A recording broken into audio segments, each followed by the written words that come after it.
So my name is Sloane and I've been working on this project for about, I'd say like 2.5 years, and it all started the end of my sophomore year here at Edge. We were working on one of our units. It started with a research paper, and just from there, it really grew into something that I was passionate about. So I am going to be talking about period poverty, which is the lack of access to menstrual hygiene products and or menstrual hygiene education. Within the last year, several different laws, such as the Don't Say Period law, has been passed, and with that law, it prohibits teachers or health educators to educate people about periods. And personally for me, that's really concerning because, I mean, it's a normal thing that happens to a lot of people's bodies. And so I took it upon myself to continue to keep talking about this and educating people because it is an issue that unfortunately we are still facing today. So there's two different types of taxes that I first want to introduce you to.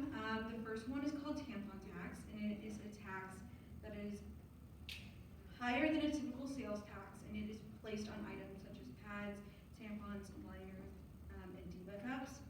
And what that tax does is whenever it is completely controlled by a state, so the state has a say in whether or not they're going to place the tax, and that money just goes back into governor's pockets. So that money is not benefiting anybody except people in office. You can see which states have the tax. A lot of them are down south. So if it's blue, they still have the tampon tax. And if it's red, that means that they have no sales tax at all. So you can go there, you can buy a candy bar, and you're not going to add any tax to it. The yellow tax means that that state does have sales tax, but specifically period products are not being taxed at a higher rate. The second tax that I want to talk about is called pink tax.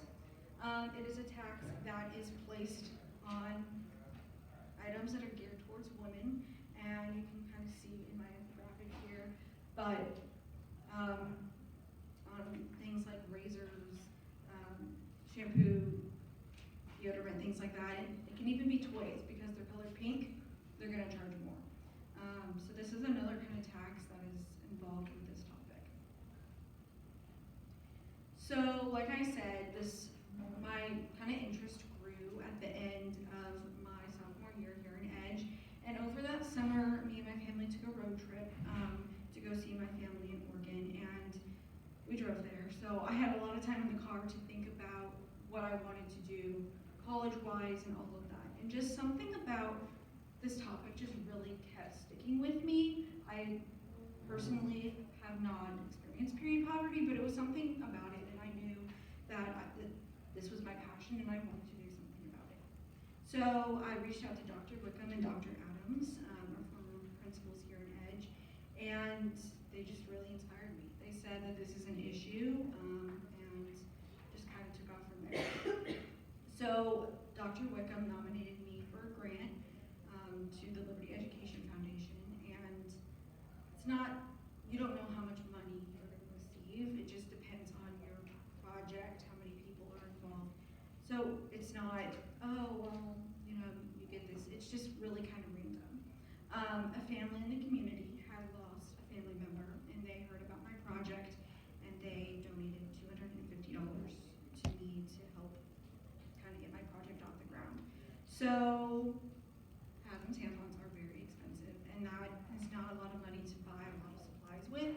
So in order for me to be able to stretch my money, I started by purchasing plastic bins, and these bins just kind of really helped me try things to see if this was an issue, like how would people respond to me placing plastic bins in the bathroom to, you know, it was just what I like to call my pilot project. I first started with the bathroom here in Edge and the one outside the View, and I had really great success. A lot of people would come to me, people I didn't even know, people I had never seen, and they were like, I just started my period, you know, thank you. There was pads there, and I was like, wow, this is like an issue. People are really benefiting from this. So I knew that I wanted to expand it, so I still had There is a total of 6 bins that have been purchased, only 5 of them have been used. But there is some downstairs by the social studies. There's one in the language hallway, I believe. There's one in the cafeteria, just kind of scattered all throughout the school. And the reason why I wanted to do this was because you can go to the nurse's office and get free products. However, a lot of people don't want to go to the nurse's office and ask for that. They feel embarrassed, and I don't want anyone to ever feel embarrassed for something that is completely normal. So I really just advocated to make sure that these products were for free in the bathroom. A small portion of my money was funded to create period packs, and these period packs, which the necessities closet, which is at Liberty North and Heritage, it was just kind of like a little trial project, and a lot of people did benefit from that because, I thought, well, they have them now here at school, what happens whenever they go home? So that's where another portion of my money was spent. So by this point, we are now at the beginning of my senior year, and project's going really well here at school, and I was like, I need to expand this to other schools here at LPS. So I didn't really know who to talk to, so I reached out to some of the people on the board, and the health director for LPS, Kathy Elmeyer. She's been fantastic to work with. She heard my story, and she actually used to be a nurse here at the high school, and so she kind of helped me get to where I am today. So she worked with board members to get a $25,000 budget passed, and this money will be spent to install free dispensers in all secondary education bathrooms in LPS. But it will be free products. The state of Missouri does give each school district a DESI grant, and that's $4,500 to spend each school year on pads and tampons, which is not a lot if you think about it, but it's better than nothing.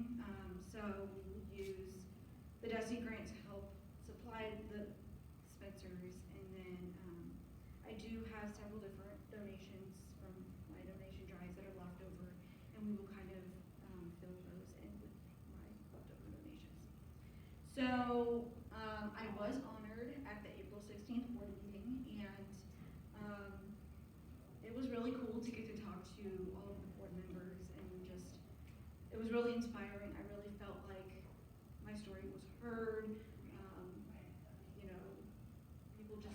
It felt good. And it was also, I thought, a great way for EDGE to be represented. So there's a couple things you can do. This QR code is a petition, and this petition will help end tampon tax. It goes straight to Governor Carson's desk. The more people we get to sign this, the closer we are to ending tampon tax. There are 6 active bills in Missouri, and they are all fighting for menstrual equality legislation, and one of them is a little bit more active than the others. However, it is Republican-led, therefore it does have a slighter chance of being passed. Unfortunately, there is a huge portion of politics that is involved with this topic, but the more people that we can educate about this, the closer we have a chance of getting to the end goal of free products everywhere, no tampon tax, which I would love to see. You can donate. These are some good places that I would recommend to donate if you ever want to donate. Strawberry Week and No Shame are both nonprofits in Missouri that are working to end period poverty. I've actually reached out to some of the people that have founded these, and I'm really hoping I can kind of go and work with them. Harvesters and Giving the Basics are just kind of bigger food banks here in Kansas City. And then the Necessities Closet is specifically only in Liberty. So if you really want to donate somewhere really local, that would be a good place. Another thing, May 28th is Menstrual Hygiene Day. So there's a couple ways you can talk about about this. These bracelets will help represent that. So the 5 dates on the bracelets represent the 5 days of a typical menstrual cycle. There's some different hashtags, and then that's the website you can go to. You can also wear red that day